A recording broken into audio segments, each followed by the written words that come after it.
오늘의 주요 뉴스입니다. 코로나19 국내 신규 환자 가운데 해외에서 유입된 환자가 절반을 넘어서고 있습니다. 미국발 입국자에 대한 검역이 크게 강화되는 가운데 정세균 총리는 자가격리를 위반하는 사례에는 무관용 원칙을 적용하겠다고 말했습니다. 한국은행이 금융시장 불안 해소를 위해 파격적인 유동성 대책을 발표했습니다.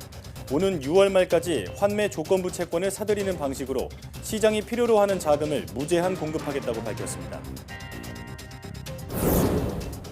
다음 달 6일 초중고 개학을 앞두고 교육부가 등교 개학과 함께 온라인 개학을 병행하는 방안을 검토하고 있습니다. 집에서 원격 수업을 받는 방식 등이 대안으로 거론되고 있는데 시스템 마련이 시급한 과제로 떠올랐습니다. 서울시가 신천지교의 서울법인 설립 허가를 취소했습니다. 신천지교가 코로나19 방역 작업을 방해했을 뿐 아니라 종교의 자유를 벗어난 반사회적 활동을 했다는 것이 취소 이유입니다. 기술 발전으로 우리 생활 속에서 로봇의 역할이 점차 커지고 있습니다. 특히 실생활에서 인간에게 도움이 되고 활용하기 편리한 인간 중심의 로봇이 더욱 중요해지고 있는데요. 주민피플, 오늘은 인간 중심의 로봇 기술을 연구하는 디자이너를 만나봅니다.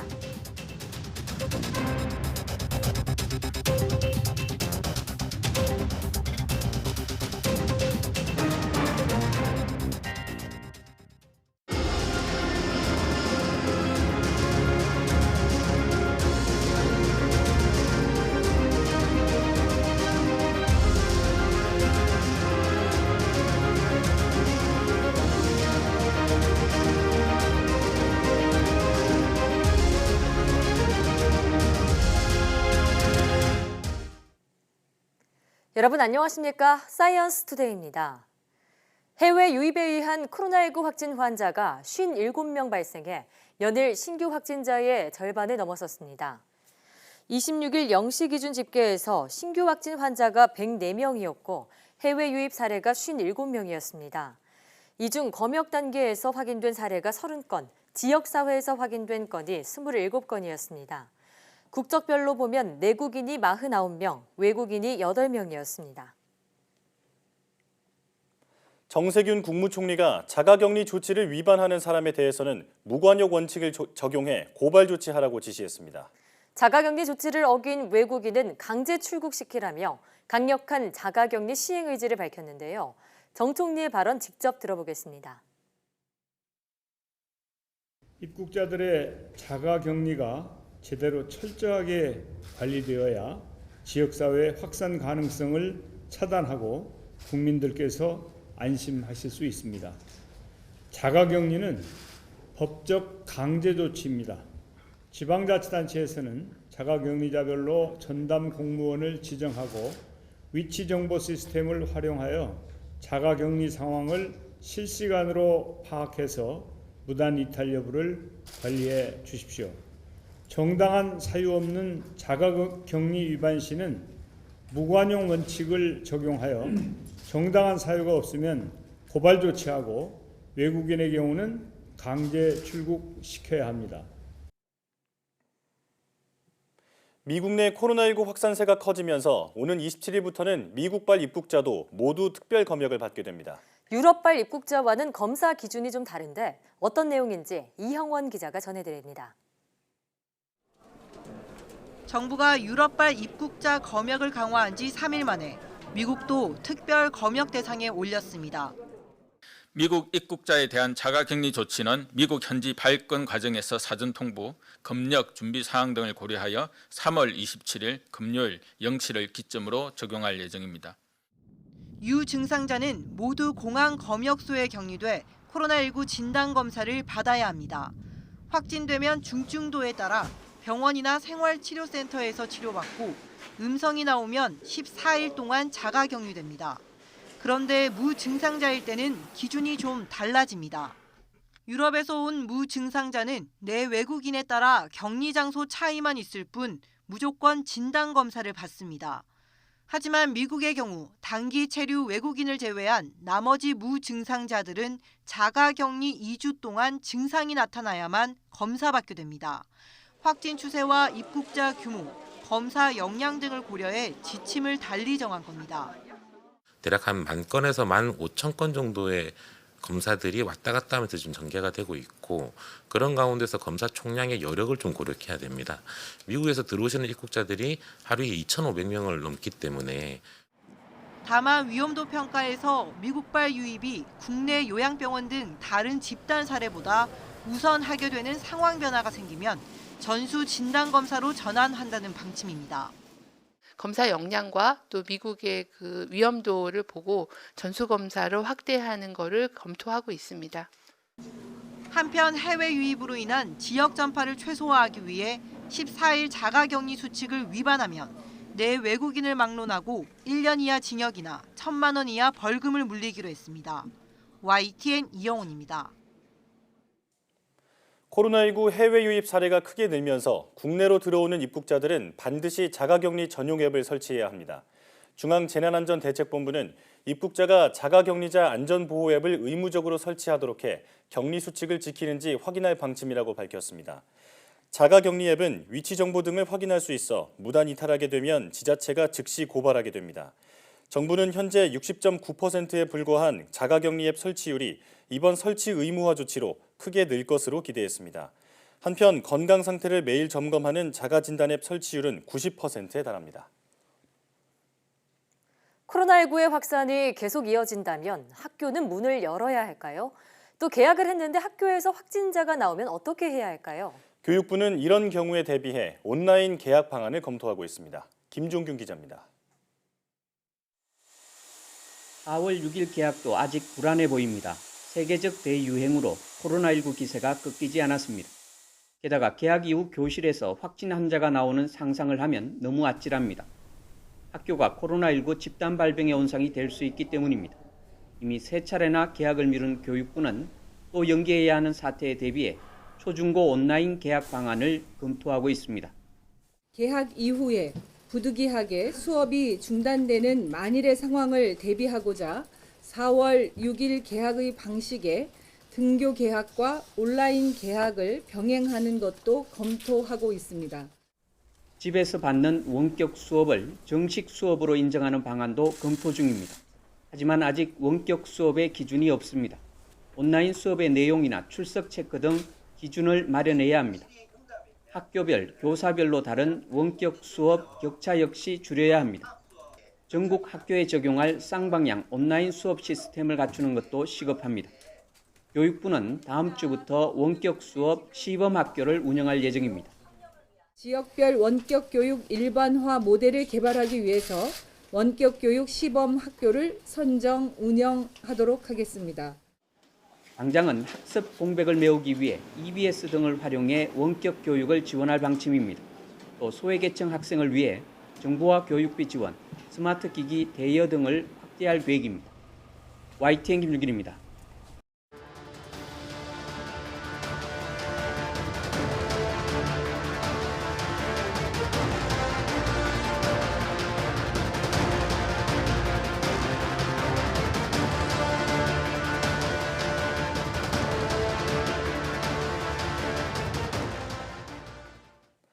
전 세계에서 코로나19로 인한 사망자가 2만 명을 넘어섰습니다. 시신을 안치할 공간이 부족해지자 성당에 이어 아이스링크도 임시 영안실로 활용될 정도로 사정이 급박합니다. 보도에 조수현 기자입니다. 스페인 마드리드의 한 아이스링크. 검은색 장의차가 코로나19로 숨진 희생자를 싣고 들어갑니다. 곧이어 흰색 장의 차량도 시신을 싣고 도착합니다. 코로나19로 숨진 주민들을 안치할 공간이 턱없이 부족해지자 아이스링크에 시신을 보관하기로 한 겁니다. 일주일 전만 해도 200명 수준이던 스페인의 일일 사망자 수가 최근에는 500~600명을 넘어섰습니다. 미국 내 최대 감염 지역인 뉴욕주도 여건은 여의치 않습니다. 병원에서 가까운 위치에 임시 영안실을 모색해야 하는데 특히 인구 밀집도가 높은 뉴욕시에선 어려운 일입니다. What we're seeing right now is huge challenges and intense stress in particular on our hospital capacity. 전 세계에서 코로나19로 인한 누적 사망자는 2만 명을 넘어섰습니다. 지난해 12월 중국 우한에서 처음 발병한 지 100여일 만입니다. 앞서 지난 19일 1만 명을 넘어선 데 이어 일주일 만에 다시 10,000명이 늘어나는 등 더욱 확산하는 추세입니다. 특히 최근에는 하루 사망자가 2,000명을 넘으면서 우려를 키우고 있습니다. 중국과 이탈리아에 이어 코로나19의 새로운 진원지로 부상하고 있는 미국에서는 처음으로 10대 사망자도 나오면서 경각심이 고조되고 있습니다. YTN 조수연입니다. 세계보건기구 WHO가 코로나19에 맞서 세계 각국이 취하고 있는 봉쇄 조치로는 전염병을 없앨 수 없다며 보다 꼼꼼하고 목표지향적인 조치가 필요하다고 촉구했습니다. 그러면서도 트럼프 미국 대통령에 대해서는 이번 사태를 책임감 있게 이끌고 있다며 긍정적으로 평가했습니다. 이동헌 기자의 보도입니다. 세계보건기구 WHO는 사람들을 집에 머물게 하고 이동을 막는 것은 시간을 벌어 의료 시스템 붕괴를 막는 데 도움이 되지만 그것만으론 코로나19를 없애지 못한다고 강조했습니다. 때문에 봉쇄 조치를 취하는 나라들은 이제는 바이러스를 공격하는 조치에 나서야 한다고 촉구했습니다. The point of these actions is to enable the more precise and targeted measures that are needed to stop transmission and save lives. 6가지 대책이 제안됐습니다. 공중보건 인력의 확대와 의심 환자 검색 시스템 운영, 검사 능력과 역량 확대, 환자 치료시설 확보, 명확한 접촉자 격리 절차, 그리고 범정부적 방역 조치 등입니다. 범정부적 방역 조치와 관련해 트럼프 대통령의 결정을 어떻게 보냐는 기자의 질문에 테오도로스 WHO 사무총장은 책임감 있게 할 수 있는 일을 다 하고 있다며 이례적인 칭찬을 내놓았습니다. Believe that kind of political commitment and political leadership can bring change or can stop this pandemic. 하지만 WHO는 일부 국가가 봉쇄 조치를 낮추려는 움직임을 보이는 것과 관련해 자신들이 제안한 조치가 우선돼야 한다고 강조했습니다. 학교와 영업장을 열었다가 바이러스가 창궐해 다시 문을 닫아야 하는 상황은 절대 없어야 한다는 것입니다. YTN 이동헌입니다. 코로나19 치료제로 주목받는 에이즈 치료제가 중증 환자에게는 큰 효과가 없다는 임상 결과가 나왔습니다. 전문가들은 코로나19 치료에 효과가 있다고 알려진 약물 대부분이 아직은 검증 단계라며 맹신은 금물이라고 지적했습니다. 이성규 기자가 취재했습니다. 에이즈 치료제 칼레트라입니다. 세계보건기구 WHO가 유망 코로나19 치료제로 꼽은 4개 약물 가운데 하나입니다. 실제 국내에서 처음 완치 판정을 받은 2번 환자도 칼레트라를 투여받았습니다. 환자의 임상 경과에 결정적인 영향을 미쳤는지 판단하기는 좀 어렵지만 항바이러스제 투여 3일째부터 흉부 엑스레이 호전 소견이 보였고. 그렇다면 칼레트라가 모든 코로나19 환자에게 효과가 있을까? 미국과 영국, 중국 연구팀이 코로나19 환자 199명을 대상으로 칼레트라를 투여했더니 중증 환자에겐 거의 치료 효과가 없는 것으로 나타났습니다. 또 다른 유망 약물인 말라리아 치료제 클로리킨도 마찬가지입니다. When you get that safety, this has been prescribed for many years for people to combat malaria, which was a big problem, and it's very effective. It's a strong drug. So we'll see. 트럼프의 이 같은 언급에도 불구하고 말라리아 치료제가 코로나19 치료에 얼마나 효과가 있는지 정확한 임상 결과는 아직 제시되지 않고 있습니다. 되려 트럼프의 말을 믿고 이름이 비슷한 물질을 치료제로 운동해 잘못 먹은 60대 남성이 미국에서 숨지는 사고까지 일어났습니다. 지금 확인하고자 하는 거는 중증 코로나19 환자에서 과연 임상 증상도 호전시키고 사망을 줄일 수 있느냐라는 걸 빨리 검증해야 되거든요. 지금 아직 확증적인 연구 결과는 없지만 일단 WHO는 에이즈 치료제와 에볼라 치료제, 말라리아 치료제, 그리고 에이즈 치료제와 인터페론을 병행한 치료법을 가장 유망한 코로나19 치료제로 보고 있습니다. 그러나 약물 효과를 과신하거나 정치적인 이유로 약효를 과대 포장할 경우 오히려 치료제 개발이 독이 될 수 있다는 것이 전문가들의 공통된 지적입니다. YTN 사이언스 이성규입니다.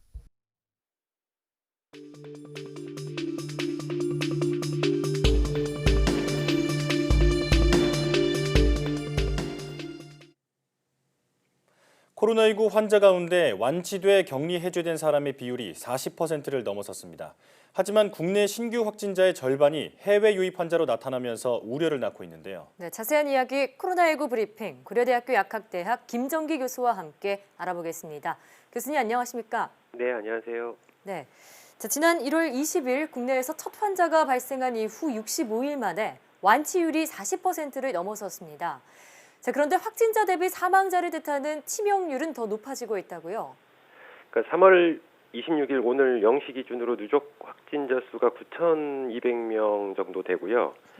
사망자 수는 131명입니다. 따라서 계산을 하면 현재 치사율이 약 한 1.4% 정도로 보이는데 과거 치사율이 1% 미만이거나 약 1% 정도를 보였던 거랑 비교하면 치사율이 더 높아진 게 맞습니다.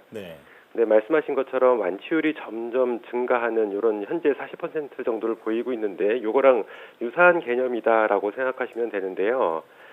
최근 신규 확진자는 크게 감소된 반면에 현재 격리 치료 받고 계시는 확진자분들이 일정 기간이 지나면서 완치되거나 아니면 불행히도 사망하는 이런 케이스가 발생을 하고 있는 겁니다. 그래서 완치율이 높아지기도 하고 그 동시에 치사율도 높아지는 이런 결과를 낳는다 이렇게 보시면 되고요.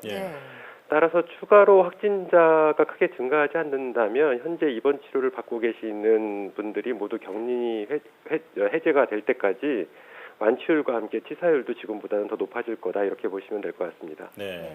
자, 그런데 주목받고 있는 한 확진자가 있습니다. 바로 31번 확진자인데 이 31번 확진자는 한 달이 넘게 입원 치료를 받고 있습니다. 바이러스가 이렇게 사라지지 않고 있는 이유가 뭘까요? 글쎄요, 이거 현재 보건당국 자료에 따르면 확진부터 격리 해제까지 걸리는 평균 시간이 약 한 2주 정도 된다라고 하고 있거든요.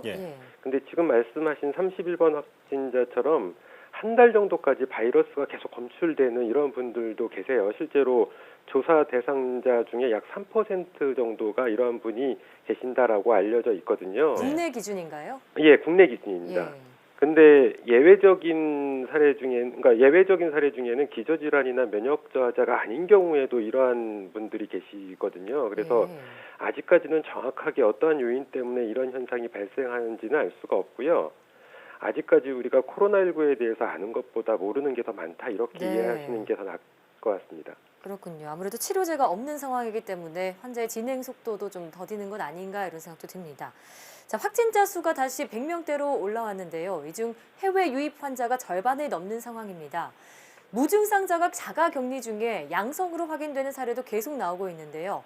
정부 방침에 따르면 미국발 입국자의 경우 무증상자는 집으로 돌아가서 진단 검사를 받지 않고 집에서 자가 격리를 하는 방침을 세우고 있습니다. 이에 대해서는 어떻게 보시는지요? 글쎄요, 이 해외 유입 부분에 대해서는 일단은 입국 금지 조치가 가장 좋은 방법이긴 합니다. 근데 이러한 입국 금지 조치가 어렵다라고 판단이 되면 이제 그 다음 최선책이 시설 격리인데요. 시설 격리도 실제로는 여러 가지 여건상 어렵습니다. 그래서 현재로서는 우리 보건당국이 밝히는 가장 최선의 조치가 자가격리다라고 하고 있는데, 그러니까 실제로는 만약에 현실적으로 자가격리 지침을 잘 준수를 한다라고 그러면 자가격리 자체는 큰 문제는 없습니다. 다만 말씀하신 것처럼 이분들은 그러니까 입국 당시에는 증상이 없었다 뿐이지 감염자인 거는 맞거든요. 그래서 공항에서 자택까지 이동하는 과정에 전파시킬 수 있는 가능성이 있고요.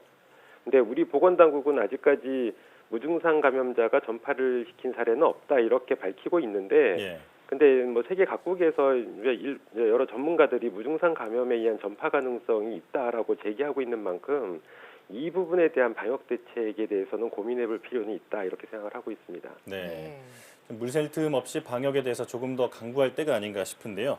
자, 지금은 유럽과 미국의 상황이 심각하다고 하지만 다른 지역도 마음 놓을 수는 없는 상황입니다.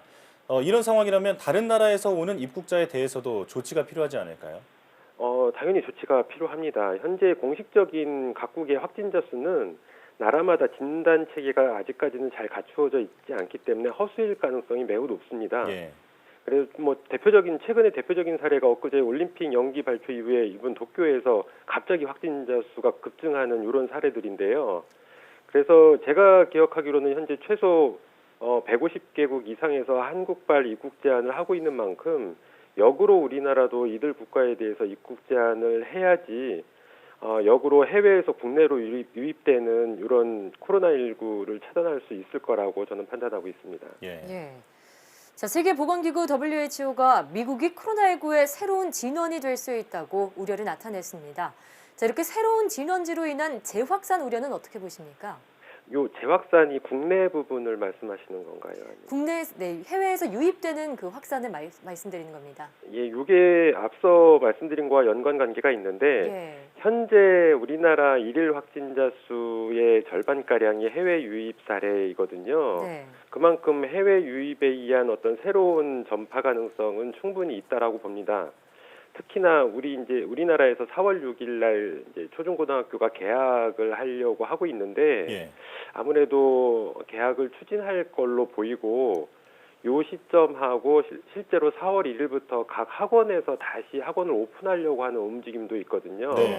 그러니까 해외 유입하고 학교 개학하고 학원하고 더군다나 4월 달에 물론 저도 이제 어떤 특정 종교, 잘 아시는 특정 종교의 신도이기 때문에 말씀을 드리는 차원인데, 그러니까 이게 종교적인 부분이 아니라 이제 방역적인 차원에서 말씀드리면 4월 달에 부활절이 있기 때문에 요 부활절 때문에 4월 1일부터 다시 오프라인 어떤 종교 집회를 하려고 하는 움직임이 있거든요. 그래서 이러한 부분들이 복합적으로 작용을 하게 되면 우리나라에서의 2차 확산, 이른바 제2의 웨이브가 발생할 가능성은 충분히 있다라고 봅니다. 자, 그런가 하면 세계 각국에서는 지금 우리나라의 코로나19 대응 정보나 진단 키트를 요청하고 있는 상황입니다. 이렇게 세계 각국에 지원을 하다 보면은 국내 제품 수급 문제, 원료 공급에 문제가 있지 않을까 싶은데 어떻게 보시나요? 말씀하신 가능성 충분히 있습니다. 실제로 저도 우려하는 바이고요. 과거에 중국에서 처음 코로나19가 크게 확산했을 때 우리나라에서 마스크 생산에 대한 능력을 과신하면서 비축량을 고려 안 하고 중국에 수출한 바가 있지 않습니까? 그러다가 정작 우리나라에서 코로나19가 크게 확산했을 때에는 실제로 저도 이번 주 평일에 마스크를 구입하지 못했는데 이렇게 마스크 수급 문제가 발생한 바가 있어요. 그래서 말씀하신 것처럼 만약에 지금 진단 키트를 세계 각국에 지원을 한다든가 수출을 하는 것도 중요합니다만 향후에 우리나라에서 제2의 어떤 코로나19가 발생을 했을 때의 가능성을 대비해서 비축량을 충분히 확보를 해야 되고 또 만일의 사태에 공급 능력이 되는지를 철저히 점검을 해야지만 된다 이렇게 생각을 하고 있습니다.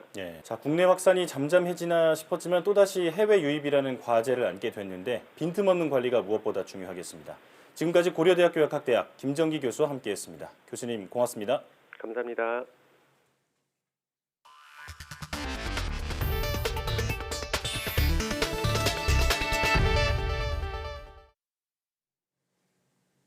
한국은행이 코로나19 확산에 따른 금융시장 불안을 해소하고 실물경제 악영향을 최소화하기 위해 매주 1회 정례 환매 조건부 채권 RP를 일정 금리 수준 하에서 사들여 시장의 유동성 수요 전액을 무제한 공급하기로 했습니다. 이를 통해 100조 원 이상의 자금을 투입하는 정부의 민생금융안정 패키지 프로그램에도 충분한 자금이 공급되도록 할 방침입니다. 한은은 금융통화위원회를 열어 환매 조건부 채권 RP 무제한 매입과 공개시장 운영 대상기간과 대상증권 확대를 내용으로 하는 개정안을 의결했습니다. 한은은 오는 6월 말까지 매주 1회 한도 없는 전액 공급 방식의 환매 조건부 채권 매입을 통해 시장의 유동성 수요 전액을 제한 없이 공급할 예정입니다. 서울시가 신천지교의 서울법인 설립 허가를 취소했습니다. 서울시는 신천지교가 코로나19 방역 작업을 방해했을 뿐만 아니라 나아가 종교의 자유를 벗어난 반사회적 단체라고 밝혔습니다. 이상순 기자입니다. 신천지교에 대해 서울시가 마침내 칼을 빼들었습니다. 서울시는 해당 법인의 설립 허가를 오늘부로 취소합니다. 신천지 법인은 즉각 청산 절차에 들어가고 법인을 해소하기 바랍니다. 해당 법인은 새하늘 새땅 증거장막 성전 예수교 선교회라는 이름의 사단법인으로 허가 취소 근거는 허가 조건과 공익의 준수를 규정한 민법 38조입니다. 예배 시설 등을 은폐하고 신도 명단을 숨겨 결국 코로나19 대규모 확산을 초래했다는 겁니다. 신천지 관련 확진자는 5천여 명으로 전체의 55%를 넘고 대구 경북 지역은 70%에 이릅니다. 서울시는 현장 조사에서 이만희 총회장 등이 최근까지 공격적인 전도 활동을 한 문서를 확보하기도 했습니다. 지난 1월 27일에는 이만희 총회장의 특별 지시사항이 하달됐고 2월 14일에는 특전대의 운영 현황을 보고하라는 지시까지 내린 것으로 나타납니다. 감염병의 전국적 확산 국면에서도 타인의 이웃의 생명과 건강, 안전은 아랑곳하지 않고 신천지 예수교의 보호와 교세 확장만이 지상과제인 파렴치하고 반사회적인 종교단체라는 것을 확인했습니다. 박 시장은 또 다른 신천지 유관단체인 사단법인 하늘문화세계평화광복도 허가 취소 절차에 들어갔다고 밝혔습니다. YTN 이상순입니다. 신속한 코로나19 진단검사를 위해 도입한 드라이브스루 방식이 어려운 이웃을 돕는 데에도 널리 활용되고 있습니다. 사회적 거리두기를 실천하면서 경제위기 상황을 함께 극복해 나가는 일거양득 효과를 내고 있습니다. 이상곤 기자입니다. 구청 앞마당에 차들이 줄지어 들어옵니다. 운전자는 그대로 앉아있고 자원봉사자들이 차 트렁크에서 생필품들을 꺼냅니다. 취약계층에게 보낼 물품을 전달하는 이른바 드라이브스루 기부 현장입니다. 기부된 물품은 먹거리와 생활용품 그리고 마스크까지 다양합니다. 이 물품들은 곧바로 취약계층에 전달됐습니다. 기부 뒤에는 어려움을 겪는 화훼농가 살리기 캠페인에 동참할 수 있습니다. 봉사단체가 확보한 꽃과 화분을 이른바 1+1으로 사갑니다. 현재 마음이 찹찹하면서도 또 뭔가 누군가를 도울 수 있다는 마음에 기쁜 마음이 들기도 하고 그래요. 코로나 사태로 생계 위협받는 취약계층도 지원하고 또 직접 피해를 받은 화훼농가도 지원함으로써 일석이조의 효과가 있다고 할 수 있겠습니다. 차만 있으면 손쉽게 동참할 수 있고 사회적 거리두기도 실천할 수 있다 보니 드라이브스루를 활용한 나눔 활동이 계속 늘고 있습니다. 충남 서산에서는 개학연기로 학교에 납품하지 못한 친환경 농산물을 드라이브스루 방식으로 팔고 있습니다. 운전자는 내릴 필요 없이 차에 앉아 돈을 건네고 농산물 상자만 받아 바로 떠납니다. 주차하지 않고 차로 바로 물건을 받을 수 있는 편리함도 있어서 좋았고요. 아무래도 급식에 들어가는 농산물이다 보니까 친환경이어서 안전하게 믿고 구매할 수 있다는 점도 좋게 작용했던 것 같아요. 신속한 코로나19 검사를 위해 도입됐던 드라이브스루 방식이 나눔 문화를 확산하고 위축된 지역 경제를 살리는 데에도 효자 역할을 하고 있습니다. YTN 이상곤입니다. 코로나19 여파로 영화관 발길이 뚝 끊기면서 하루 관객 수가 2만 명대까지 떨어졌습니다. 결국 대기업에서 운영하는 대형 영화관마저도 당분간 일부 극장 문을 닫기로 했습니다. 김혜은 기자입니다. 지난달 중순 이후 국내 코로나19 확진자가 급증하면서 영화관 관객 수는 급감했습니다. 사태가 길어지면서 최근에는 하루 관객 수가 2만 명대까지 떨어졌습니다.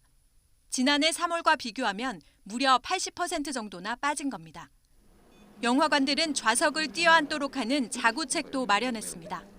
하지만 유례없는 손실을 감당하기 버거워지자 결국 당분간 문을 닫는 영화관이 나왔습니다.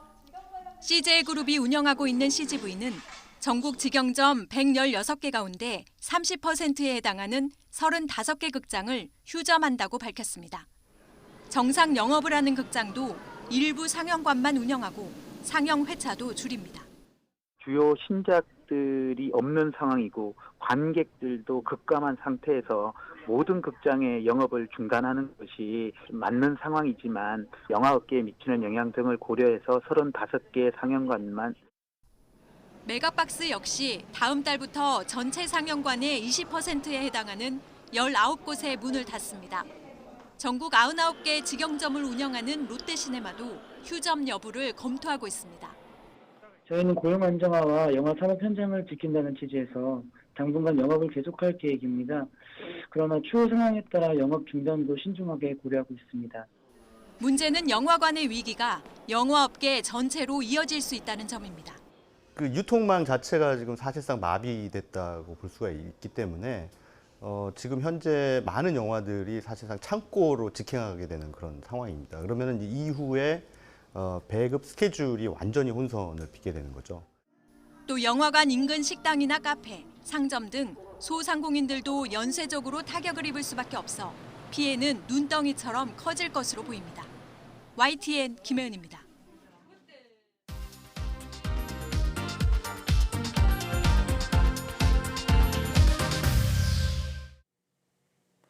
기술의 발전으로 우리 생활 속에서 로봇의 역할은 점점 다양해지고 있습니다. 그중 장애를 가진 사람들을 위한 소프트 웨어러블 로봇 연구도 활발해지고 있다고 하는데요. 오늘 준비피플에서는 서울대학교 인간중심 소프트 로봇 기술 연구센터의 송정률 디자이너와 함께 이야기 나눠보겠습니다. 어서 오세요. 안녕하세요. 네, 반갑습니다. 자, 보통 로봇 연구소다 하면은 과학자들로 구성된 연구소가 떠오르는데요. 지금 디자이너님께서는 이 로봇 연구소에서 디자인을 담당하고 있다고 들었습니다. 네. 어떤 연구소인지 또 구체적으로 어떤 일을 하고 있는지 소개해 주시죠. 네, 안녕하세요. 저는 서울대학교 인간중심 소프트 로봇 연구센터에서 디자이너로서 연구를 함께하고 있습니다. 네. 최근 로봇의 쓰임새는 점점 다양해지고 있는데요. 우리가 흔히 떠올리는 딱딱한 금속성 로봇은 다양한 곳에 사용되기는 한계가 있습니다. 예. 바로 유연성과 적응력이 떨어진다는 문제인데요. 그런 한계를 극복하기 위해 창의적이고 실용적인 소프트 로봇에 대한 연구가 이루어지고 있습니다. 예. 저희는 이런 소프트 로봇 기술 개발을 통해 국가 전략의 주요 과제인 헬스케어 기술과 증강 및 가상현실 기술의 발전을 기반으로 빠르게 성장하고 있는 전 세계 소프트 웨어러블 시장을 선점하는 것을 목표로 하고 있습니다. 네. 이 딱딱한 로봇의 한계를 극복하기 위해서 유연한 소프트 로봇을 연구하고 계신 건데, 자, 그렇다면 디자이너님께서는 어떤 역할을 하고 계신 건가요? 연구소에서는 다양한 로봇들이 존재해서 디자이너로서 역할 또한 되게 다양해졌습니다. 예. 가장 중심이 되는 업무는 웨어러블 로봇 디자인입니다. 일반적으로 로봇의 외형은 설계 마지막 단계인 제품화 단계에서 외주 형태로 이루어지는 경우가 많습니다. 네. 하지만 그럴 경우에 기술 개발자와 디자이너의 의견 차이가 발생할 수 있는데요. 예. 의견 차이로 인해서 로봇의 디자인이나 내부 설계가 바뀌는 경우도 흔하게 발생합니다. 저희 연구센터의 경우 디자이너와 연구원이 초기 디자인 단계에서부터 서로 의견을 주고받아서 작동 원리나 신미성 및 활용도가 유기적으로 연결된 설계를 해나가는 것을 지향을 하고 있습니다. 예. 따라서 디자이너는 의도를 정확히 파악해서 아이템을 제안하고 설계에 참여해서 활용도와 그 신미성을 높이며 이후 논문이나 미디어에 공개할 영상이나 이미지를 만드는 등 로봇이 탄생하는 전반에 걸쳐서 연구원과 긴밀하게 협업을 하고 있습니다. 그렇군요. 사실 로봇 디자이너라는 게 좀 흔치 않은 그런 직종이잖아요. 어떻게 선택하게 되셨는지도 궁금해요. 대학원에서 패션 디자인을 이제 공부를 했었는데요. 예. 그 시간 동안 디자이너로서 사회에 어떤 도움을 줄 수 있고 사회적 문제를 어떻게 해결할 수 있는가에 대한 고민이 많았습니다. 네. 그리고 그 고민은 앞으로 누구에게 디자이너가 필요할까라는 질문으로 이어졌고 저는 그 답으로 장애를 가진 분들을 떠올리게 됐습니다. 예. 이후 장애인들을 위한 기능성 의복과 로봇 손, 팔을 디자인하는 데 필요한 공부를 시작했는데요. 일반적으로 로봇 디자인은 제품 디자인을 하시는 분들이나 기계공학 전공자들이 하시는 경우가 많지만 저의 경우에는 사람이 입을 수 있는 웨어러블 로봇을 비중 있게 연구하기 때문에 예. 패션 디자인을 전공한 저도 많은 역할을 할 수 있었고 현재까지도 장애인들을 위한 재활이나 활동 보조 로봇 등을 디자인을 하고 있습니다. 네. 참 멋진 소신을 가지고 계시다는 생각이 드는데요. 그러게요. 자, 지금까지 연구소에서 다양한 로봇을 연구하고 또 만드셨을 것 같은데 지금 떠올려 보시기에 가장 애착이 갔던 로봇은 어떤 건가요? 디자이너로서 현재까지 장갑이랑 의수, 종이접기 로봇 등 여러 작업을 연구원과 함께 협업을 했었는데요. 예. 그중 가장 기억에 남는 것은 이제 그리빗이라는 필기 보조 장갑형 로봇을 연구할 때입니다. 이 장갑형 로봇은 상용화에 가장 근접한 로봇인데요. 연구원과 디자이너 그리고 장애를 가진 분이 팀을 이뤄서 개발한 로봇입니다. 예. 처음부터 복잡한 기계 부품이 들어가지 않은 저가형 로봇으로 연구를 시작했고요.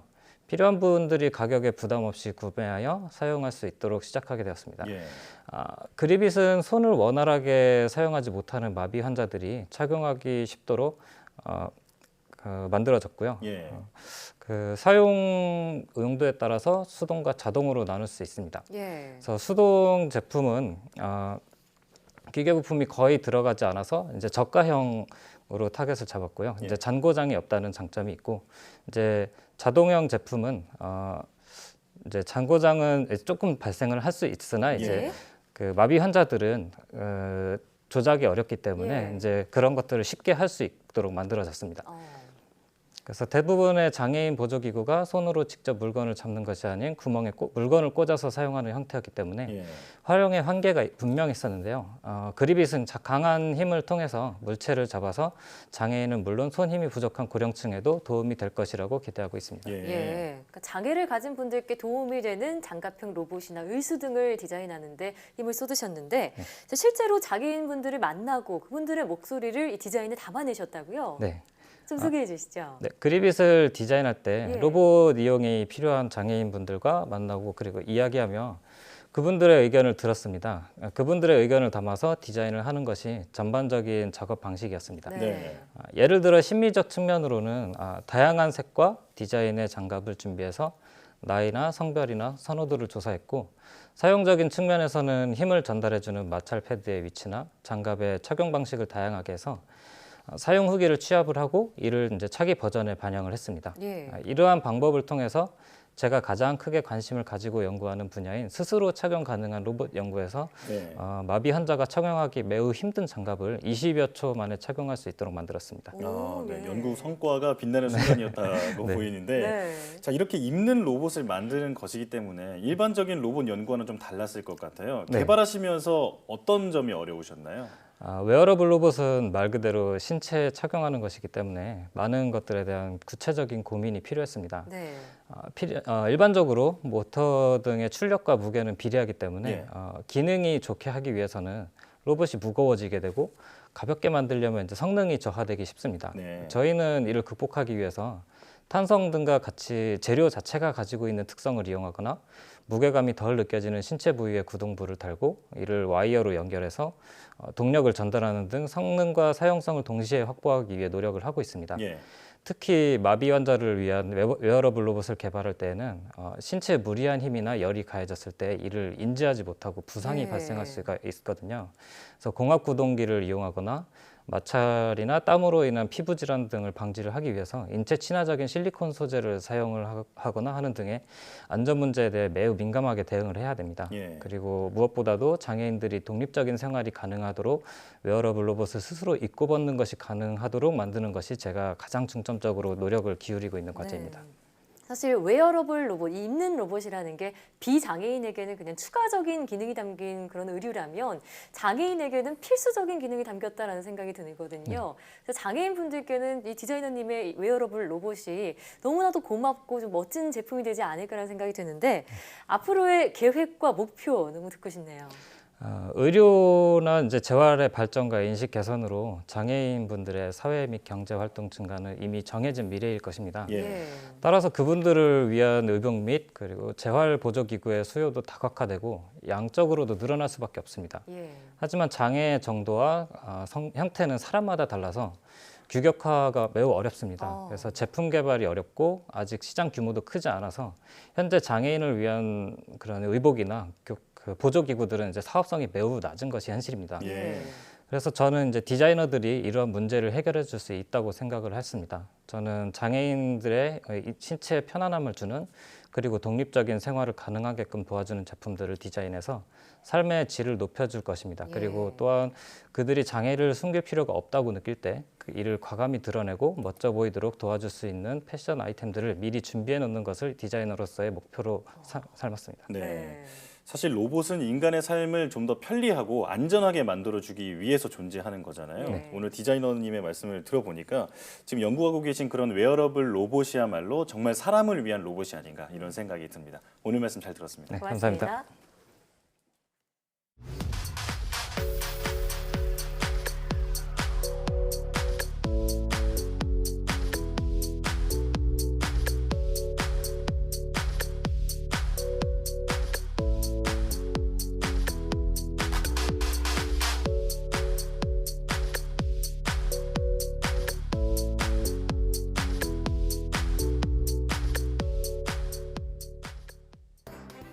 어느 때보다 개인 위생이 강조되고 있지만 노숙인들은 위생의 사각지대에 놓여 있죠. 그런데 이들에게 마스크를 씌워주고 또 무료로 검진까지 도와주는 사람들이 있다고 합니다. 노숙인의 건강을 챙기는 것이 감염병 확산을 막는 데에도 큰 도움이 된다는 것이 이들이 거리로 나선 이유입니다. 코로나19 극복은 이웃을 배려하는 따뜻한 마음에서 시작되지 않을까요? 사이언스 투데이 오늘 저희가 준비한 소식은 여기까지입니다. 시청해주신 여러분 고맙습니다.